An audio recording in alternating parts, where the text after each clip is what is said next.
Hello everyone, welcome to Seba Medical Academy. In today's lecture, we are going to explore an important topic in microbiology. The topic is structure of bacteria.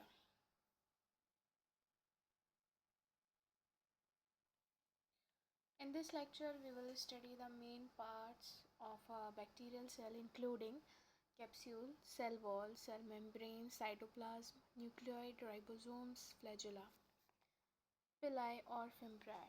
So let's start our lecture. First one is definition and introduction. सबसे पहले हम समझते हैं structure of bacteria क्या होता है. Okay,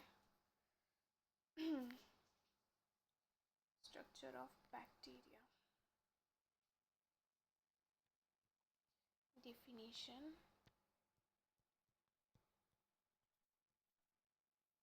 structure of bacteria. Structure of bacteria का मतलब है बैक्टीरियल सेल के डिफरेंट पार्ट और उनके फंक्शंस. के बैक्टीरिया यूनिसेलुलर माइक्रो ऑर्गेनिज्म होते हैं और ये प्रोकैरियोटिक सेल के ग्रुप में आते हैं. इसका मतलब ये है कि बैक्टीरिया में ट्रू न्यूक्लियस प्रेजेंट नहीं होता और मेम्ब्रेन जो है वो मेम्ब्रेन बाउंड ऑर्गेनल्स भी एब्सेंट होते हैं बैक्टीरिया. ओके, लेकिन बैक्टीरिया के सेल में कुछ इम्पोर्टेंट स्ट्रक्चर्स होते हैं जो उनकी growth,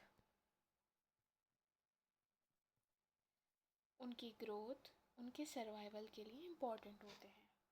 so first one is capsule.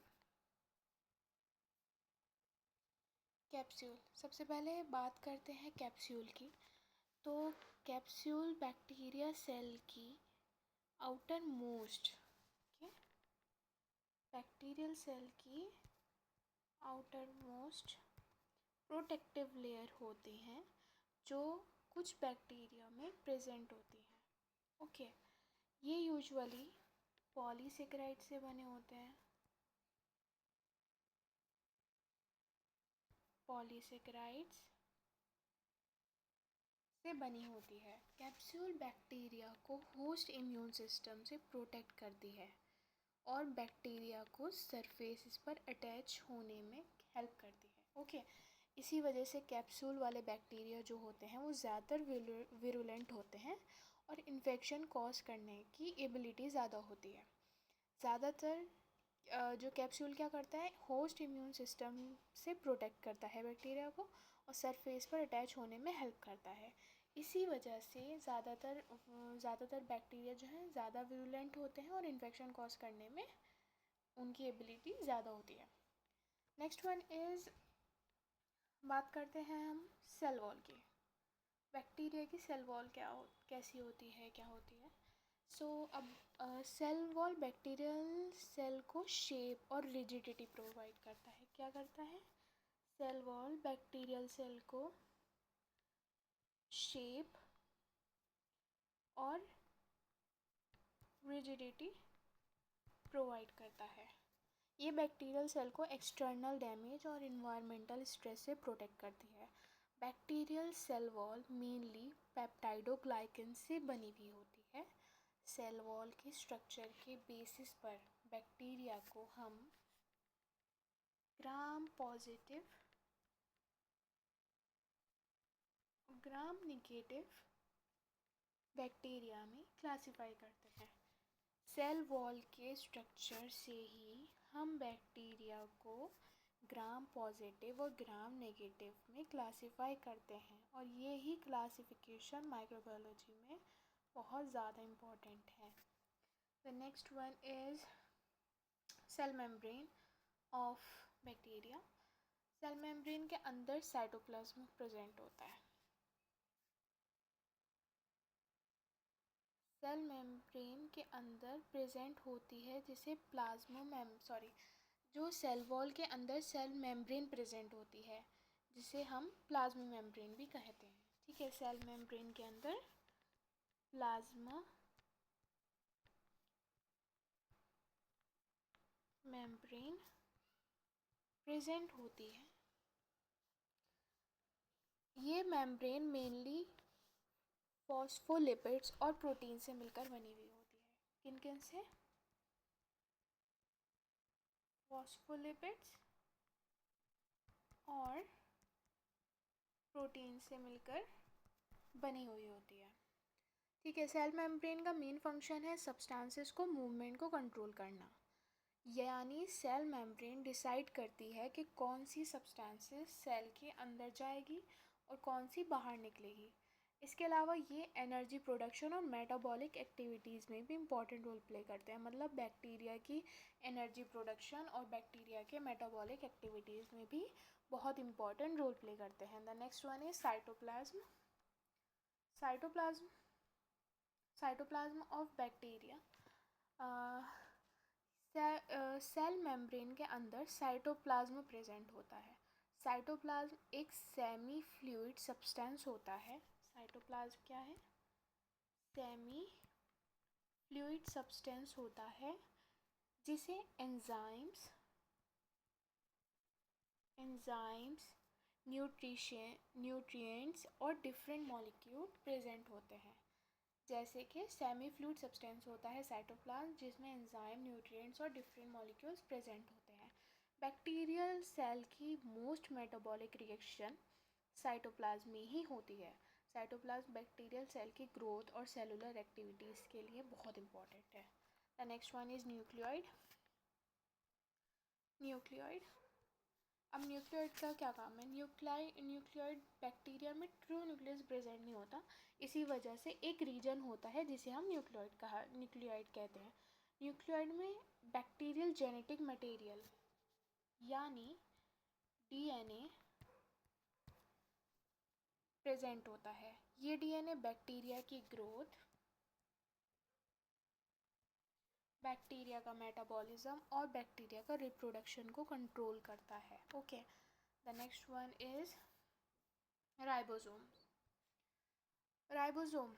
Cytoplasm में राइबोसोम भी प्रेजेंट होते हैं। राइबोसोम का मेन फंक्शन है प्रोटीन सिंथेसिस। राइबोसोम का क्या फंक्शन है? Protein synthesis.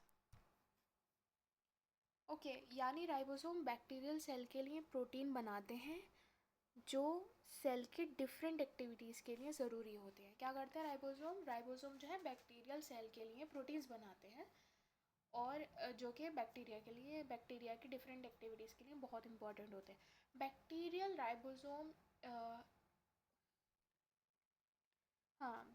Ribosome eukaryotic cell के राइबोसोम से साइज में छोटे होते हैं। मतलब जो राइबोसोम होते हैं नॉर्मली, उसके यूकैरियोटिक सेल के राइबोसोम से साइज में छोटे होते हैं बैक्टीरियल राइबोसोम। ठीक है, next one is flagella. Flagella की बात करते हैं। कुछ बैक्टीरिया में फ्लैजुला प्रेजेंट होता है। फ्लैजुला क्या होता है? फ्लैजुला एक लॉन्ग हेयर लाइक स्ट्रक्चर होता है। लॉन्ग हेयर लाइक स्ट्रक्चर होते हैं जो बैक्टीरिया को मूवमेंट या मोटिलिटी में हेल्प करते हैं। ठीक है, ये बहुत इंपॉर्टेंट पॉइंट है। फ्लैजुला की हेल्प से बैक्टीरिया एक प्लेस से दूसरी प्लेस मूव करता है। ये मूवमेंट बैक्टीरिया को फेवरेबल इन्वायरमेंट की तरफ मूव करने में हेल्प करते हैं। Okay, understand. The next one is पिलाई और फिम्ब्रियाई। ये क्या है? बैक्टीरियल सरफेस पर पिलाई या फिम्ब्रियाई भी प्रेजेंट हो सकते हैं। ये भी शॉर्ट हेयर लाइक स्ट्रक्चर, जैसे कि हमने फ्लैजुला पढ़ा, फ्लैजुला में लॉन्ग हेयर लाइक स्ट्रक्चर थे। पिलाई और फिम्ब्रियाई में क्या होता है? पिलाई और फिम्ब्रियाई एक शॉर्ट हेयर लाइक स्ट्रक्चर होते हैं। इनका मेन फंक्शन है अटैचमेंट, यानी बैक्टीरिया को सरफेस और होस्ट सेल से अटैच करना। कुछ स्पेशलाइज्ड पिलाई जेनेटिक मटेरियल ट्रांसफ़र में भी हेल्प करते हैं, जिसे कॉन्जुगेशन कहा जाता है। ओके, पिलाई और fimbriae is a short hair like structure. मैं आपको अभी इसका स्ट्रक्चर दिखाती हूँ बैक्टीरिया का, जो आप इजीली इसको समझ लें। Okay, this one is capsule हमने अभी पढ़ा कैप्सूल क्या करता है, कैप्सूल आउटर मोस्ट लेयर होती है बैक्टीरिया की और पॉलीसेकेराइड से बनी होती है। नेक्स्ट वन इज हमने पढ़ा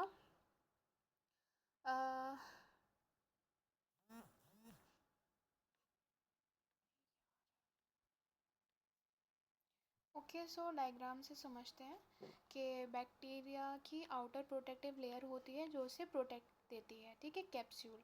उसके बाद हम बात करते हैं सेल वॉल की। तो सेल वॉल ये बैक्टीरिया को शेप और स्ट्रेंथ देता है, okay.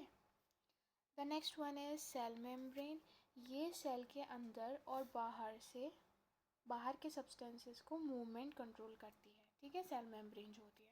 The next one is cytoplasm. Cytoplasm cell के अंदर का लिक्विड पार्ट, सेल के अंदर का लिक्विड पार्ट, सेल के अंदर का लिक्विड पार्ट जहाँ इंपॉर्टेंट एक्टिविटीज़ होती हैं। Next one is ribosomes. Ribosome छोटा सर्कुलर डीएनए होता है। This one is ribosome. छोटा सर्कुलर डीएनए होता है जो एक्स्ट्रा जेनेटिक इंफॉर्मेशन कैरी करता है। The next one is flagella. ये बैक्टीरिया को मूव करने में हेल्प करता है। फ्लैजेला बैक्टीरिया को मूव करने में हेल्प करता है, फ्लैजेला, ओके। और फिम्ब्राई जो है, फिम्ब्राई एक हेयर लाइक स्ट्रक्चर होते हैं जो बैक्टीरिया को सरफेस पर अटैच होने में हेल्प करते हैं। ये फिम्ब्राई है, ये बैक्टीरिया के सरफेस पर अटैच होने में हेल्प करते हैं। डायग्राम होपफुली सबको इजीली समझ में आ गया होगा। So today we will study about the structure of bacteria. An image is also added at the end to help you understand the structure of bacteria more clearly, okay. In this lecture we will discuss the main component of a bacterial cell, including capsules, cell wall, cell membrane, cytoplasm, nucleoid, ribosomes and flagella, pili or fimbriae. If you found this lecture helpful, don't forget to like the video and subscribe for more microbiology lecture. Thank you for watching Seba Medical Academy.